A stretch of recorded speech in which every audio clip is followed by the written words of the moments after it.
इस कार्यक्रम के पुण्यार्जक हैं श्री रमेश सरावगी, श्रीमती किरण सरावगी, श्रीमती जयश्री सरावगी, श्री अनिल सरावगी, श्री ऋषभ कुमार सरावगी, श्रीमती ऋषा सरावगी, श्री मयंक सरावगी, श्रीमती शैली सरावगी, श्री उमंग सरावगी, कुमारी पल्लवी सरावगी एवं शुभम सरावगी। सरावगी उद्योग फाउंडेशन। बंधुओं, आज की है मांडलिक प्रवचन सभा। कुछ ही समय में गुरुदेव के माध्यम से हम उनकी दिव्य देशना के माध्यम से अपने जीवन को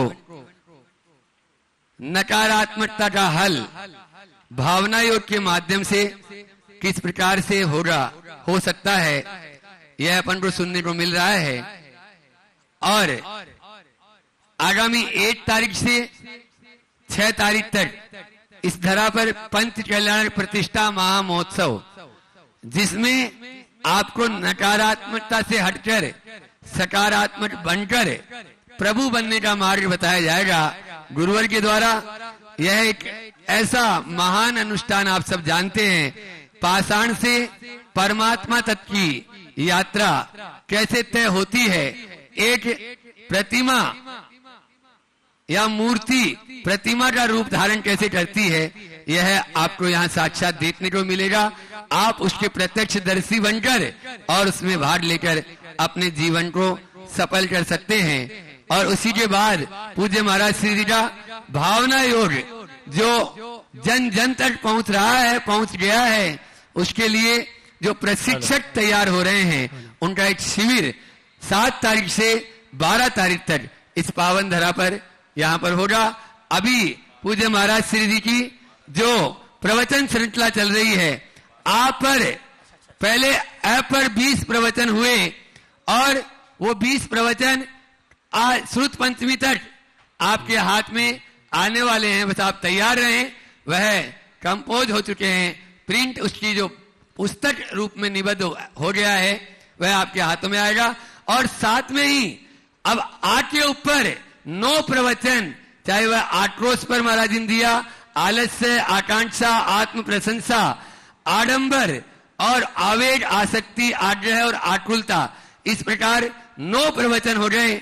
अब गुरुदेव द्वारा आगे और क्या दिया जाएगा, यह तो उनके ही हृदय में है, लेकिन अपन लोगों को यह प्रतिदिन भावना योग के माध्यम से हमारे अंदर के एक विकार जो नकारात्मकता को लिए हुए हैं, वह सकारात्मकता में परिवर्तित हो रहे हैं। आगे महाराज जी को निवेदन करें, उससे पूर्व भैया जी भी अपनी कुछ बात कर रहे हैं। बोले देवादिदेव श्री आदिनाथ भगवान की, देवादिदेव चिंतामणि पार्श्वनाथ भगवान की, संत शिरोमणि गुरुवर आचार्य श्री विद्यासागर जी महाराज की, आचार्य परमेष्टि समय सागर जी महाराज की, गुणायतन पिता शंका समाधान भावना प्रवर्तक जन जन के शन प्रखर वक्ता परम पूज मुनि श्री प्रमाण सागर जी महाराज की, मुनिवर श्री संधान सागर जी महाराज की, पंचकणक प्रतिष्ठा महामहोत्सव की। आइए हम और आप परम पूज मुनि श्री के मंगल प्रवचन, मंगल उद्बोधन का लाभ लें और उसके पश्चात पात्रों के चयन की प्रक्रिया प्रारंभ करें। उसके पूर्व Paras channel, Janvani channel, Adinath channel और प्रमाणिक ऐप के माध्यम से जो इस कार्यक्रम को घर में बैठ के देख सुन रहे हैं, उन सभी का और यहाँ पर उपस्थित समस्त श्रावक श्राविकाओं का हार्दिक अभिनंदन, स्वागत करते हैं। चलते हैं परम पूज मुनिवर के श्री चरणों में नमन करते हुए निवेदन करें मंगल प्रवचन के लिए। उसके पूर्व मैं आमंत्रित करूंगा बहन सुनीता दीदी के भ्राता भतीजे भाई पारस जी अपने शादी के साथ आए। श्रीमण संघर्ष परिवार से हैं। आइए श्रीफल चढ़ा के गुरुवर का आशीर्वाद प्राप्त करें। श्रीफल चढ़ा के गुरुवर का आशीर्वाद प्राप्त करें। और आइए चलते हैं परम पूज मुनिवर के श्री चरण में नमन करते हुए आशीर्वाद प्राप्त करेंगे और निवेदन करेंगे मंगल प्रवचन, मंगल उद्बोधन के लिए। उसके पूर्व चैनल के माध्यम से जो इस कार्यक्रम को देख रहे हैं, पात्रों का चयन का कार्यक्रम होगा, उस पर अगर आपकी मानसिकता बनती है, संपर्क करके इस पात्र के चयन में आप सौभाग्य प्राप्त कर सकते हैं। आइए नमन करते हुए आशीर्वाद प्राप्त करेंगे और निवेदन करेंगे मंगल प्रवचन के लिए।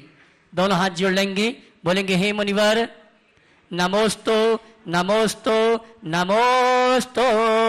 बोले परम पूज्य मुनि श्री प्रमाण सागर जी महाराज की, मुनिवर श्री संधान सागर जी महाराज की नमोस्तु। गुरुवर नमोस्तु। सभी लोग अपने दोनों हाथ जोड़ लें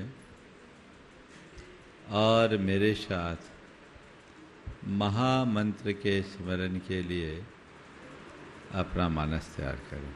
हाथ जोड़े।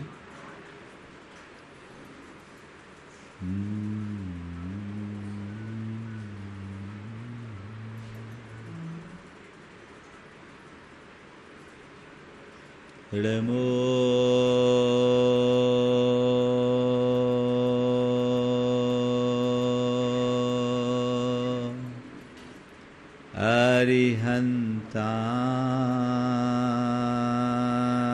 अरिहन्ताणं नमो अरिहन्ताणं नमो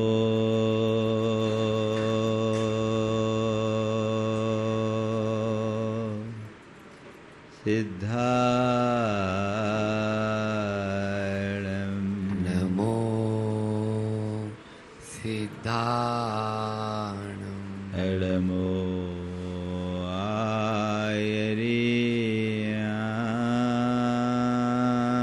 आयर्याणं नमो आयर्याणं नमो उवध्यायाणं नमो उवध्यायाणं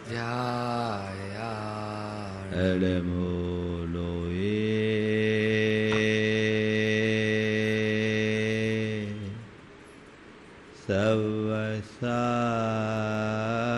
सवसाहुनं नमो लोये सवसाहुनं ऐसो पंच हड़मोयारो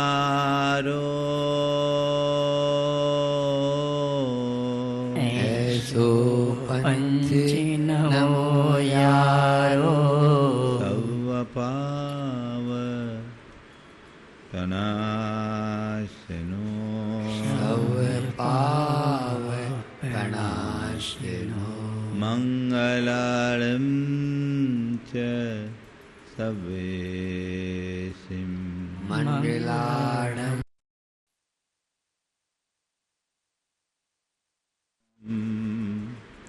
होय मंगलम परमं होय मंगलम् जय देवादिदेव 1008 श्री भगवान महावीर स्वामी जय जय जय अहिंसा परमो धर्म की जय जय जय परम पूज आचार्य गुरुवर श्री विद्या जी महाराज की जय जय जय। बोले परम पूज आचार्य परमष्टि समय सागर जी महाराज की। गुणायतन पेता मुनिशीर प्रमाण सागर जी महाराज की। मुनिवर्षि संदान सागर जी महाराज की। नमोस्तु गुरु नमोस्तु। सम्राट भरत चक्रवर्ती अपने राज दरबार में बैठे थे। उनके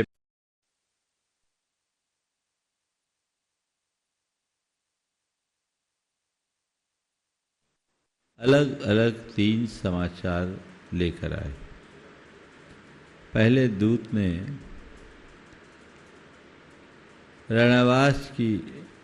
पहले दूत ने कहा कि महाराज, आज मुझे बहुत खुशी हो रही है संदेश देते हुए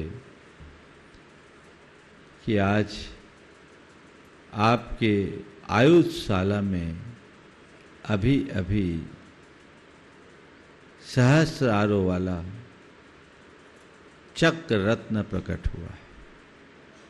अभी तक हम लोग सुनते थे कि आप इस धरा के आद्य चक्रवर्ती हो गए, आज उसका प्रमाण प्रकट हो गया है। चक्रवर्ती ने सुना, प्रसन्नता हुई और संदेश वाहक को पुरस्कृत कर विदा किया। उसके जाते ही दूसरा दूत उपस्थित हुआ। उसने कहा, महाराज, आपके पुण्य की क्या महिमा, अभी अभी रणवास से समाचार आया है कि आपको पुत्र रत्न की प्राप्ति हुई। चक्रवर्ती को बहुत प्रसन्नता हुई और उसने उसे भी पुरस्कृत कर विदा किया। इसके जाते ही तीसरा दूत आया और उसने 6 ऋतुओं के फल चक्रवर्ती के चरणों में समर्पित करते हुए कहा, प्रभु हम धन्य हैं, ये धरा धन्य है। आज हमारा मन बड़ा हर्षित है। अभी अभी सूचना मिली है कि भगवान को केवल ज्ञान की उपलब्धि हुई है और उनका दिव्य समो शरण रचा गया है। चक्रवर्ती ने जैसे ही ये बात सुनी, अपने स्थान से 7 कदम आगे चलकर भगवान को परोक्ष रूप से नमन किया और अपने गले का हार उतारकर उस दूत के गले में डाल दिया। बोला, अद्भुत समाचार सुनाया है तुमने, मुझे बेहद खुशी है। और सारे दरबारियों से कहा कि चलो हम सब भगवान के समो शरण में जाकर उनकी आराधना करेंगे, उनकी वंदना करेंगे। घटना आप सब लोगों ने भी सुनी होगी, लेकिन 3 समाचार मिले चक्रवर्ती को। तीनों प्रसन्नतादायक समाचार थे, लेकिन सबसे अच्छा, सबसे अधिक प्रसन्नता तीसरे में हुई। क्यों? चक्र रत्न की उपलब्धि उसके अर्थ पुरुषार्थ की शुद्धि का द्योतक था। पुत्र रत्न की प्राप्ति उसके काम पुरुषार्थ का फल था। चक्रवर्ती सम्यक दृष्टि था, उसे अर्थ की उपलब्धि में उतनी प्रसन्नता नहीं हुई, काम के फल में भी उतनी ज्यादा खुशी नहीं हुई, लेकिन भगवान के केवल ज्ञान का समाचार सुनकर उसका रोम रोम पुलकित हो उठा। आखिर क्यों? केवल इसलिए क्योंकि उसमें उसे ये दिख गया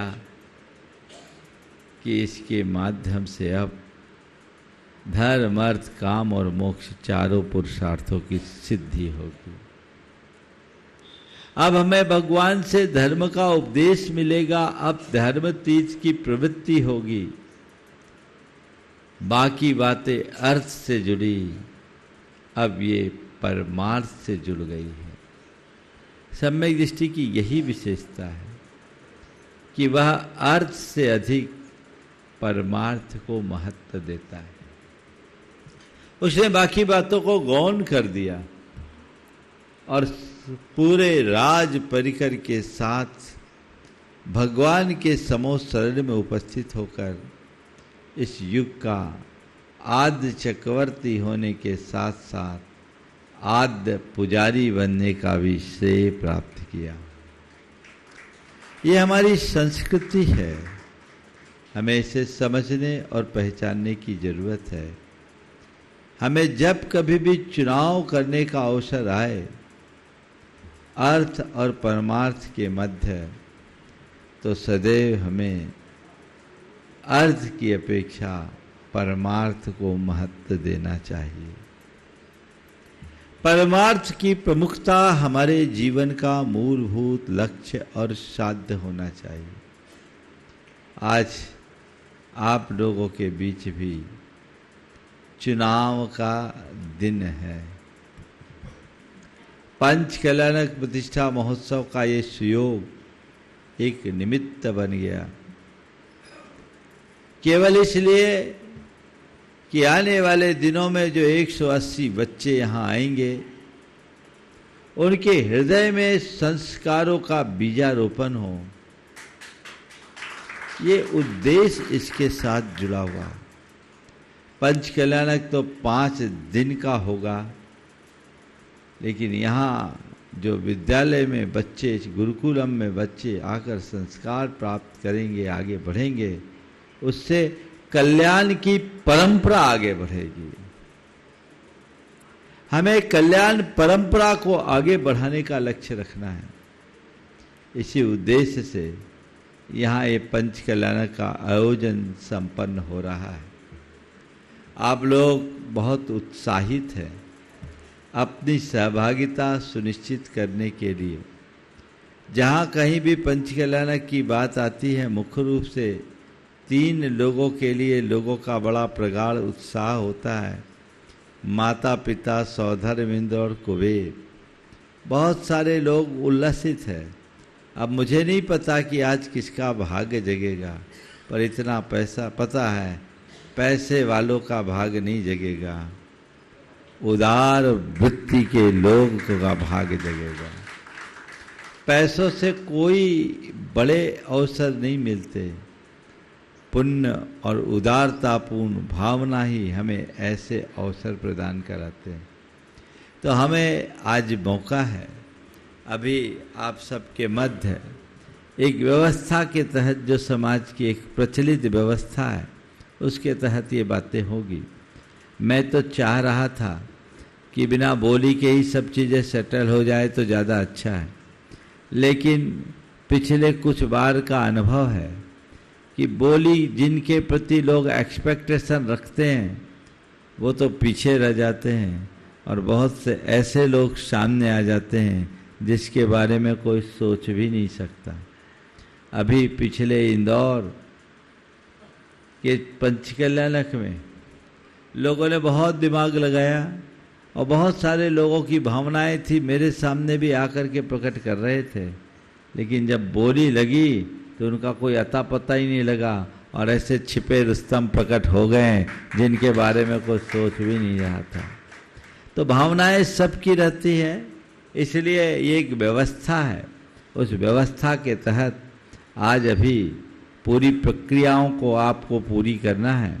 बस आप सबसे मैं इतना ही कहूँगा, ये एक बहाना है अपने द्रव्य को सार्थक बनाने का, ये अवसर है जीवन को कृतार्थ करने का। मनुष्य धन कमाता है, जीवन भर जोड़ता है, एक दिन छोड़कर चला जाता है। तो धन तुम्हारे निधन के बाद तुम्हारे साथ नहीं जाएगा। जाएगा क्या बोलो? कितना भी धन जोड़ो, तुम्हारे निधन के बाद ये धन तुम्हारे साथ नहीं जाने वाला, लेकिन अच्छे कार्यों में अपने धन को नियोजित कर लिया तो तय मानना ये धन तुम्हारे जीवन को धन्य कर देगा, तुम्हारे जीवन का काया पलट करेगा। पैसा आता है और जाता है, इसका कोई ठिकाना नहीं, कब किसके साथ क्या स्थितियां बन जाए कोई नहीं जानता। इसलिए अपने जीवन में जब कभी भी मौका आए तो अपनी शक्ति को छिपाना भी मत और शक्ति का उल्लंघन भी मत करना। बहुत सारे लोग जोश जोश में बहुत आगे बढ़ जाते हैं और बाद में पैसा लेने में कमेटी वालों की चप्पलें घिस जाती हैं। ऐसा मत करना, भावनाओं को प्रमुखता दो, बाकी चीज़ें तो आगे पीछे होती रहती है। और भाव के साथ भरकर यदि हम कोई कार्य करेंगे तो सुनिश्चित उसका उत्तम परिणाम घटित होगा। हमें ऐसे ही उत्तम परिणाम को अपने हृदय में उद्घाटित करने का प्रयत्न करना है, जितना बन सके। ये मौका है, इन सब से गृहस्थ का जीवन कृतार्थ होता है, धन्य होता है। हमने जो भी कमाया है उस कमाने में न जाने कितने प्रकार के सावध और पाप करना पड़ा है, उन सब के प्रक्षालन का मौका है। हम इन सब कार्यों में जब अपना द्रव्य लगाते हैं तो वो हमारे जीवन को सफल और सार्थक बनाते हैं। हमारे यहाँ कहा गया है 7 स्थानों में अपना धन लगाकर अपने द्रव्य को सार्थक बनाया जा सकता है। वह है जिन बिंब, जिनागार, जिन यात्रा, प्रतिष्ठिकम, दान, पूजा, सुसिद्धांत, लेखनम, सप्त क्षेत्रयो। जिन बिंब की स्थापना करके, जिनागार जिन मंदिर का निर्माण करके, जिन यात्रा तीर्थ यात्राएं करा के, और प्रतिष्ठिकम पंच कल्याणक प्रतिष्ठा कराकर, चतुर्विध संघ को चतुर्विध आहार, औषधि, उपकरण, आवास दान देकर, भगवान की पूजा प्रतिष्ठा में, पूजा विधान आदि में अपना द्रव्य लगाकर, और शास्त्र के प्रकाशन से अपने द्रव्य को सार्थक किया जा सकता है। ये 7 मौके जिन बिंब अभी यहाँ स्थापित होंगे, मूल नायक और विधि नायक, मैं उनकी बोली नहीं लगाता। आप लोगों को ऑफर दिया था, जिनका भाग्य था उनको मौका मिल गया। अब आए मेरे पास बाद में, तो बाद वालों के लिए तो कुछ होता नहीं। आज ही मैंने फाइनल किया और वाकई में उनको ही मिला जिनने सबसे पहले निवेदन किया था। तो जिनका पुण्य ज़्यादा होता है उनको अवसर मिल जाता है। आज यहाँ 2 जिन बिंब की प्रतिष्ठा होगी, एक मूल नायक के रूप में रहेंगे और दूसरे विधि नायक के रूप में रहेंगे। और मैंने दोनों के पुण्यार्जकों को आशीर्वाद दे दिया। ये मौका तो अब और किसी को नहीं मिलेगा। अब ये मौका तो तभी आएगा जब यहाँ का बड़ा मंदिर बनेगा और उसमें जिन बिंब स्थापित करने का अवसर आएगा, उनको सौभाग्य मिलेगा। अब औरों को सौभाग्य मिलने की फिलहाल कोई संभावना नहीं है। और इसके लिए सोचा जा सकता है, यदि अबे भाई 2 जिन बिंब और रखे तो, वो भी वेदी की स्थिति देखकर, जो अतिरिक्त होंगे। ये जिन बिंब की स्थापना जीवन के लिए, जिन मंदिर की स्थापना अपने द्रव्य को सार्थक बनाने का एक अच्छा अवसर के रूप में देखा जाता है। इससे, इसके निमित्त से जो भी व्यक्ति आता है केवल पुण्योपार्जन करता है। अन्य स्थान में किंचित पाप भी हो सकता है, लेकिन धर्म स्थान में, मंदिर में तो जो आएगा वो पुण्य भाव लेकर आएगा। पापी भी आएगा तो नमोकार ही बोलेगा, पुण्य का आएगा, तुम्हारे निमित्त से आएगा। तो वह पुण्यवर्धक कार्य है, इसलिए उसको प्रमुखता दी जाती रही है। ऐसा मौका और प्रतिष्ठा, एक जमाने में लोग अकेले प्रतिष्ठा कराते थे, अकेले मंदिर बनाते थे और पूरा मंदिर बनाकर उसकी प्रतिष्ठा करके उसे समाज को अर्पित करते थे। ये परंपरा है। तुम्हारे बुंदेलखंड में सिंघई, सवा सिंघई, ड्योढ़िया, चौधरी, सेठ, ये उसी के उदाहरण हैं। तो जितने लोग आज सिंघई वगैरह कहलाते हैं, उन्हें सोचना चाहिए कि हम उस परंपरा में जन्मे हुए लोग हैं जिनके पुरखों ने बड़े बड़े मंदिर बना करके प्रतिष्ठाएं कराए। आज ऐसी व्यवस्था नहीं है कि हम अकेले मंदिर बना सके। हालांकि समर्थ तो लोग हैं, भावना भी भानी चाहिए। यदि सामर्थ्य हो तो इस तरह का काम कर लो। पहले 1 आदमी कमाता था, 4 खाता था, अब 4 आदमी कमाते हैं, 1 खाता है। इतना अंतर हो गया। लेकिन अब बचाने की व्यवस्थाएं लोगों ने कम कर दी, उड़ाने की व्यवस्थाएं बढ़ा दी। उसे बदलो, बचाओ, उड़ाओ मत। अच्छे काम में लगाओ, द्रव्य को का सदुपयोग करो, उसे सार्थक बनाने का यत्न करो, जिससे जीवन को धन्य और कृतार्थ किया जा सके। ऐसा सत प्रयास सबको करते रहना चाहिए। जब आप ऐसी कोशिश करोगे तो उसके सुपरिणाम आएंगे।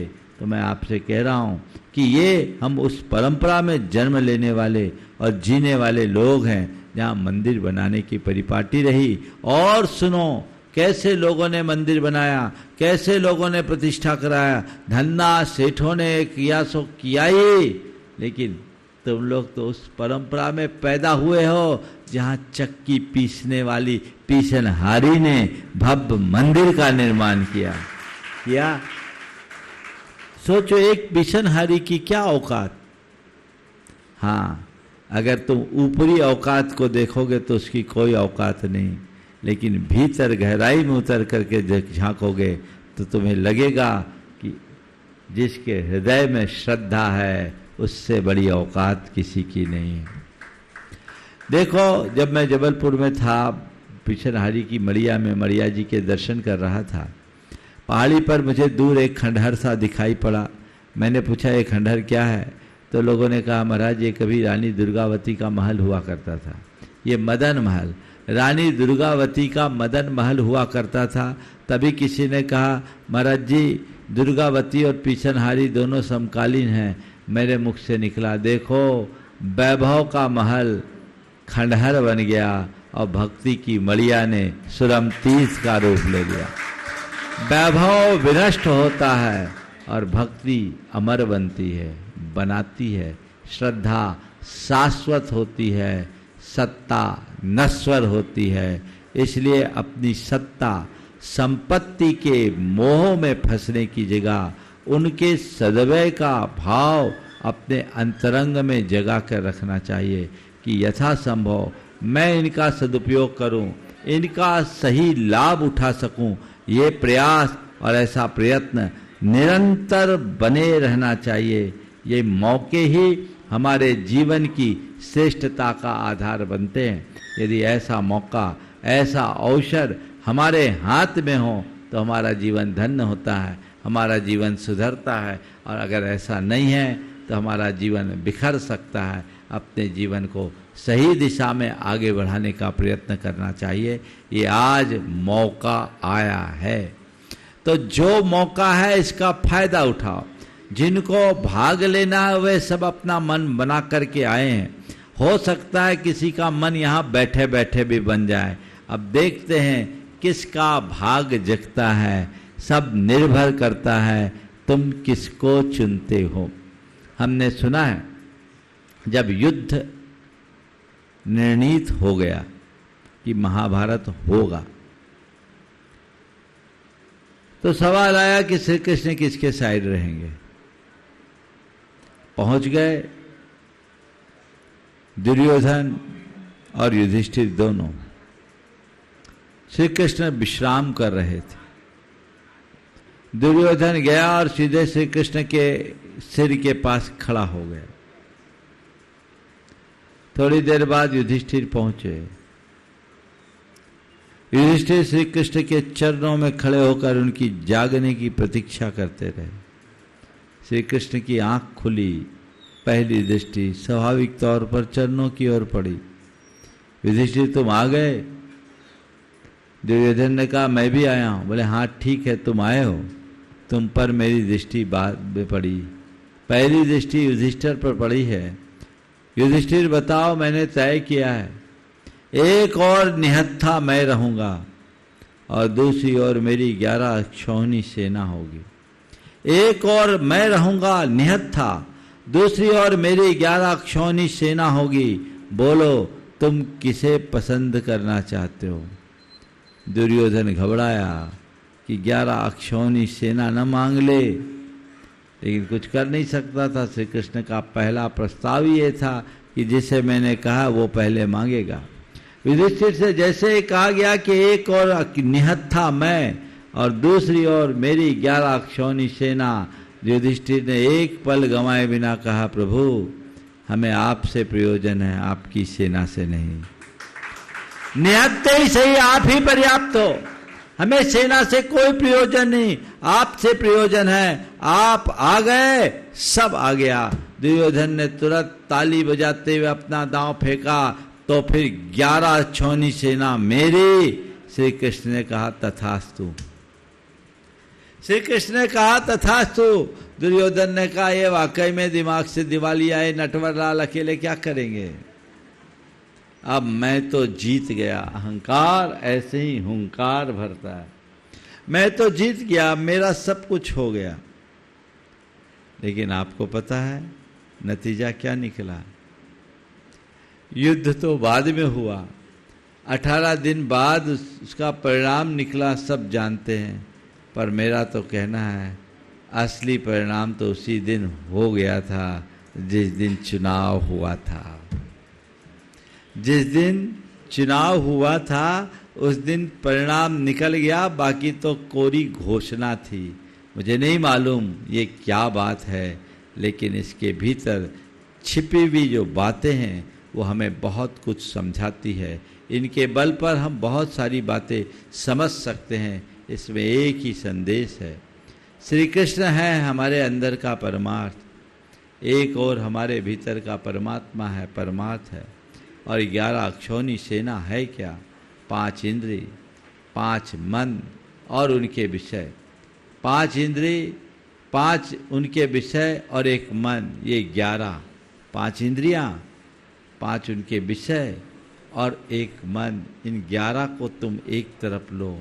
ये विषय, भोग, विलास, भोगों की चीज़ें, अर्थ, इनको चुनो और एक तरफ विवेक स्वरूप अपने भीतर के परमात्मा को चुनो। तो जो भीतर के परमात्मा को चुनता है वो जीवन के महाभारत को जीत जाता है, और जो केवल इंद्रिय विषयों और विकारों को चुनता है वो हार जाता है। अपने जीवन में जब भी चुनने का मौका आए, अर्थ को नहीं परमार्थ को चुनना, विलास को नहीं वैराग्य को चुनना, भोग को नहीं योग को चुनना, और संग्रह को नहीं त्याग को चुनना। यही हमारा चुनाव है। और जिस दिन हमारी ऐसी दृष्टि बन गई, हमने अपने जीवन की ऐसी दिशा सुनिश्चित कर ली, तय मानना हमारा जीवन धन्य हो जाएगा। तो आज ये मौका है, अनायास ये अवसर आ गया। मुझसे कहा कि महाराज पंचकलानक क्यों कराए? हमने कहा पंचकलानक तो इसलिए कराए क्योंकि यहाँ संस्कारों का आरोपण करना है, इस धरा को शुद्ध करना है, ताकि यहाँ आने वाले बच्चों के हृदय में वह सब कुछ अंकित हो सके और वह संस्कारों से भरकर अपने जीवन को गढ़ सके। पहले हमने सोचा था पंचकलानक को बहुत लघु रूप में कर लें। हमने तो अपने ब्रह्मचारी भैया लोगों से यही कहा था, अपन क्या करेंगे, अपने अपने कमरे में यहीं पर हॉल में कर लेंगे कुछ लोगों को इकट्ठा करके।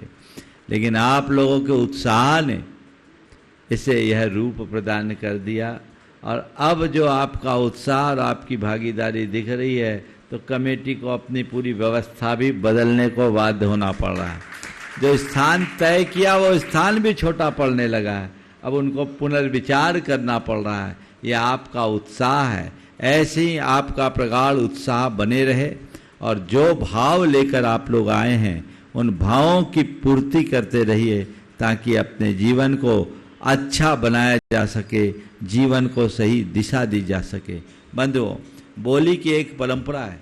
बोली बहुत अच्छी परंपरा नहीं है, बिना बोले बोलना ज़्यादा अच्छा है। लेकिन मैं आज आप सबसे कहता हूँ, जब आप बोली के माध्यम से कोई दान देते हो, उसमें क्या होता है? हर बोली में आपके मन में ये आता है, इसमें निपट जाए तो अच्छा है, बस इसमें निपट जाए तो अच्छा है, इतने से आगे हम नहीं जाएंगे, इतने से आगे हम नहीं जाएंगे, इतने से आगे हम नहीं जाएंगे। इस चक्कर में आपके मन में घोर उथल पुथल चलता रहता है। इस चक्कर में आपके मन में घोर उथल पुथल चलता रहता है, और कई बार आप जो सोच कर आते हैं उससे आगे भी बढ़ जाते हैं। तो मेरा ये कहना है, इससे पुण्य थोड़ा कमजोर होता है। बनिया बनकर बोली मत लेना। इस कार्यक्रम के पुण्यार्जक हैं श्री रमेश सरावगी, श्रीमती किरण सरावगी, श्रीमती जयश्री सरावगी, श्री अनिल सरावगी, श्री ऋषभ कुमार सरावगी, श्रीमती ऋषा सरावगी, श्री मयंक सरावगी, श्रीमती शैली सरावगी, श्री उमंग सरावगी, कुमारी पल्लवी सरावगी एवं शुभम सरावगी। सरावगी उद्योग फाउंडेशन।